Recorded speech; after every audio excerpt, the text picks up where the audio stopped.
জানো, আমি তোমাকে অনেক ভালোবাসি, কিন্তু সেই ভালোবাসাটা হালালভাবে রাখতে চাই। মানে বুঝলাম না, তুমি কি বোঝাতে চাচ্ছ? আসলে আমি চাই না আমাদের সম্পর্কটা আল্লাহর কাছে গুনাহ হয়ে যাক।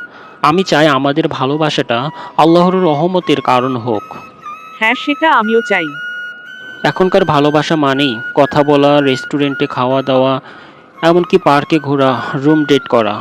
কিন্তু আমি বিশ্বাস করি সত্যিকারের ভালোবাসা মানে আল্লাহকে ভয় করা।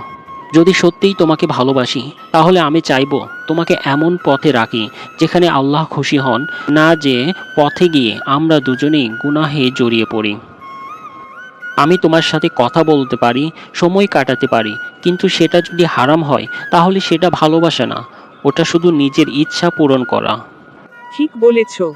সুতরাং আমি চাই আমরা ধৈর্য ধরি, নিজেকে সামলাই। যদি ভাগ্যে থাকো, আল্লাহ নিজেই আমাদের হালালভাবে এক করে দিবেন, ইনশাআল্লাহ। কারণ যে ভালোবাসা আল্লাহর জন্য ছেড়ে দেওয়া হয়, আল্লাহ সেটাকে সবচেয়ে সুন্দরভাবে ফিরিয়ে দেন। ইনশা আল্লাহ, হালাল ভালোবাসাই আসল ভালোবাসা।